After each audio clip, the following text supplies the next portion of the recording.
Okay, an important question. When you get a text message, what do? Do you look at your phone in fear for like 2 hours trying to figure out how to respond?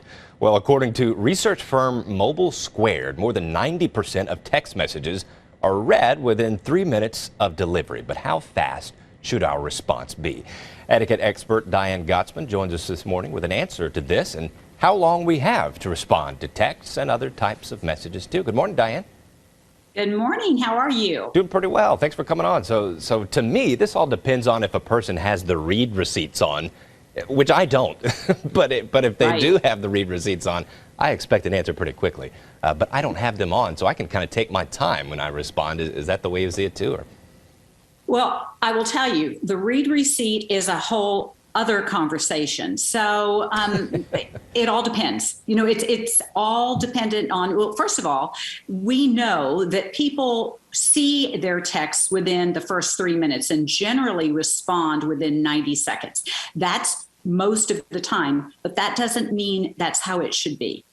Because we work, we take care of children, we have elderly parents. There's all kinds of things that prohibit us from answering right away. When we have the read receipt on, that also promotes some anxiety for the person who now knows you've read it and now is waiting. So, waiting for that response. So I think for the person who's waiting for the response, you have to understand that person might be in a meeting. They may be with a client, so they can't respond immediately sometimes.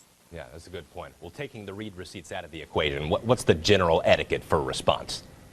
So for a text, again, as a parent and we text our adult child or our, high school child, we have to understand they may be in class, they may not look down, although I know it's attached to most all of us, immediately. But I think that we have to understand that there are not times when you can respond right away. If it's friends, and you are asking a question, if you can do it quickly, certainly your partners and mates, but you have to understand that we have to understand that we should not expect an immediate response. And when we don't get it, as the person who's sending the original text, don't send a follow-up that says, hello, with 13 question marks or something snarky, because now they've not seen the first one and now they've not seen the second one, or they've seen them both and can't get to it. Right, yeah.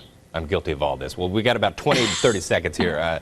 There are other forms of communication. Talk about email, voicemail. What about that?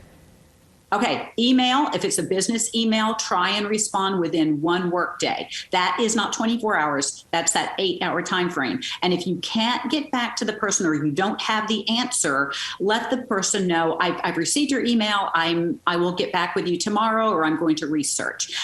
Certainly, if it's something that's important, it's an emergency, don't send a text. Well, a text is better than an email, but a phone call and a text, if it's urgent, you need to do what you need to do. So, and let that person know if you're calling the office, I've sent a text, but I need an immediate answer. Somebody's in the hospital, or, that we understand that sometimes there are emergencies, and text is the perfect venue to get to somebody.